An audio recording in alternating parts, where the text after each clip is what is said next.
There are so many things that have been lost to time, whether it's an unbreakable glass material, a fire that can't be put out by water, or an antidote to all poisons. We have it all on today's most amazing top 10 list. Coming in number 10, we have flexible glass. I mean, think of what we could do with a substance like that. You could make windows that never break. You could make a cup that never breaks. You make a bunch of other things that could never break. Basically, it would be an extremely durable version of everyday glass, and you could bet that would be a hot selling item. The first record of flexible glass happened between the years 14 and 37 AD. There was the great Emperor Tiberius who would take exotic goods from all over the land. There was a glassmaker who came to him with something very unique. It was a beautiful vase. He handed it to the emperor, who dropped it by accident, but the vase didn't break. It dented. The glassmaker quickly repaired it in front of the emperor as a way to impress him, but it didn't work like that. The emperor saw this as a threat, for his empire had a ton of wealth in precious metals to make various items. This flexible glass could have hurt business, so to hide the secret of this glassmaker, he had him taken to the dungeon and killed. Not how this dude probably thought this was going to play out. And if you comb through history, there were a couple more times where this mysterious material pops up, but it never has made its way to this day and age. Who knows? Maybe someone will make this material and be able to keep their head on their shoulders. And guys, make sure you hit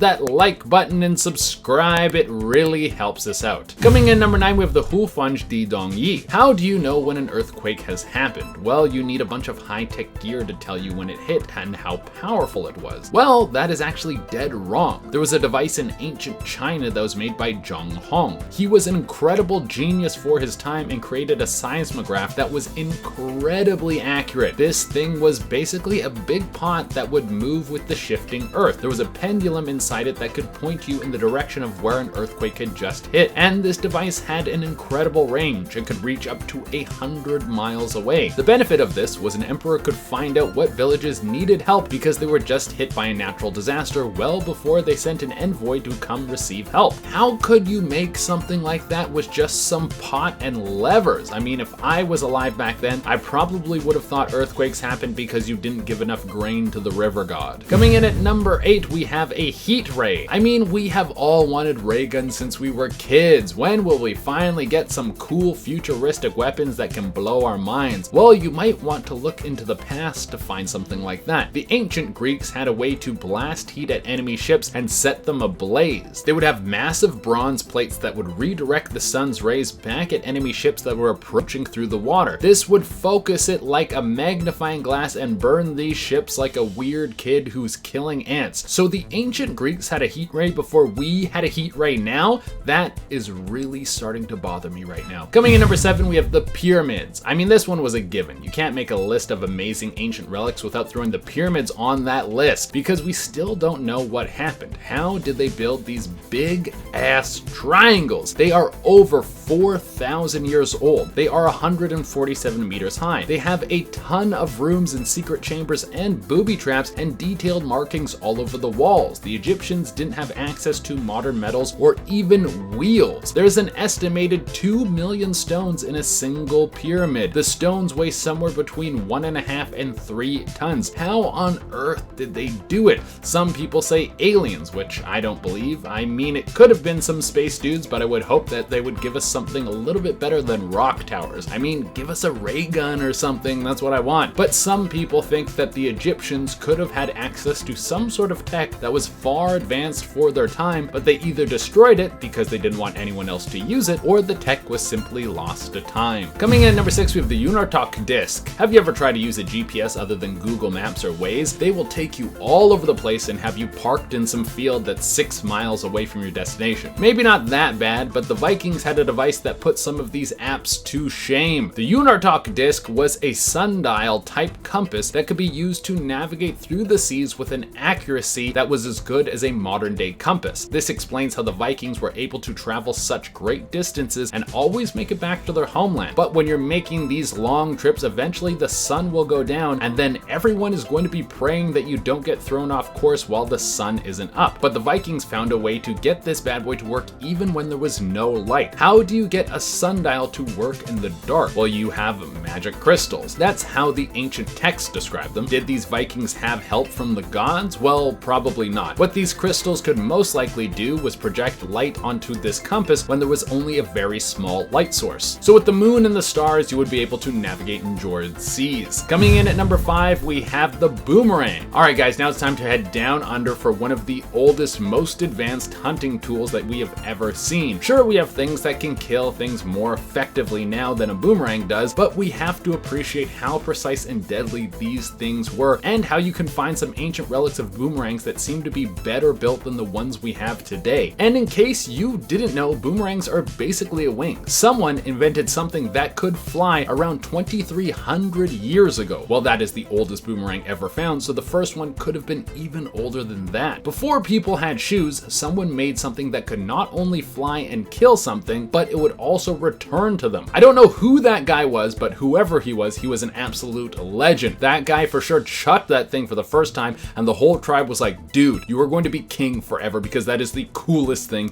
that I have ever seen in my life. I literally don't know how the sun works, and you just made a flying stick that comes back to you like a dog fetching a ball. This is amazing. Coming in at number 4, we have Greek fire. This is one of the biggest mysteries of ancient Greek warfare. See, the Greeks had a weapon like none other. It was fired out of a long metallic tube that was attached to boats. It was some sort of napalm-like substance that they would fire out of these tubes, and it would lace enemy ships in a flaming substance that couldn't be put out by simply pouring water on it. It must have looked like a dragon breathing fire on you. The secret as to how they were able to make such a weapon never leaked out into the wrong hands, so to this day we still have no idea how they were able to do it. Maybe some future dudes came back in time and was like, hey, you guys want to see something that's really gonna blow your mind? Well, let me show you this wild thing right here real quick. If you were an enemy getting blasted by this stuff, you would have for sure thought it was magic. Coming in at number 3, we have ancient Chinese wells. You know how we're burning through a ton of fossil fuels right now, and after saying that, I literally understand why they call them fossil fuels, because it's fuel that comes from fossils. God, I am dumb sometimes. Well, we all know that there are much cleaner forms of energy that we should probably be using because the world seems like it's gonna die if we don't change up our tactics. Well, in ancient China, they had tapped into wells that were full of natural gas. They dug wells deep into the ground, and this was originally so they could harvest salt inland, because it was very hard to get salt without going down to the ocean unless you dug these massive wells. But with this, they found shots of methane. They then built bamboo tubes that led to people's homes so they could use the natural gas to heat their houses. That's pretty cool if you ask me, but now that I'm thinking about it, methane isn't the cleanest energy, but it's still amazing tech to have a natural gas chute that goes directly to your home. Coming in number 2, we have the ULFBERHT sword. There was a tomb found in Scandinavia that had some amazing swords in it. There were over 100 swords discovered, and there was something that set these bladed weapons apart from all the others from the era. They were much more advanced than any other swords that were made from nations around that time. These blades were made out of 99.9% pure metal. I mean, if you were to look into most metal objects today, I'm sure they would be skimping somewhere. The metal pieces in your car probably have little bits of plastic in them to help cut cost. What was so impressive about these weapons is that the surrounding areas would not get this kind of technology until 800 years later. Between the compass that you could use in the dark when you were out on the ocean and the swords that were 800 years ahead of their time, it's no wonder that the Vikings were able to be such a force of destruction. And coming at the number 1 spot, we have Mithridatium. That sounds like something that would be pulled out of a Tolkien book, but it's actually one of the most mysterious substances made by King Mithridates IV of Pontius. This guy was living during Emperor Nero's reign around 60 BC. The king had developed a substance called Mithridatium, which was apparently an antidote to all poisons. Sounds like a pretty handy tool, especially if you're a king or emperor. We all know that people are trying to poison them at all hours of the day. Now, the recipe for this substance was never let out to the public. Only the king and Emperor Nero himself knew how to make it, and maybe they should have told a few more people because eventually the formula was lost, and since then,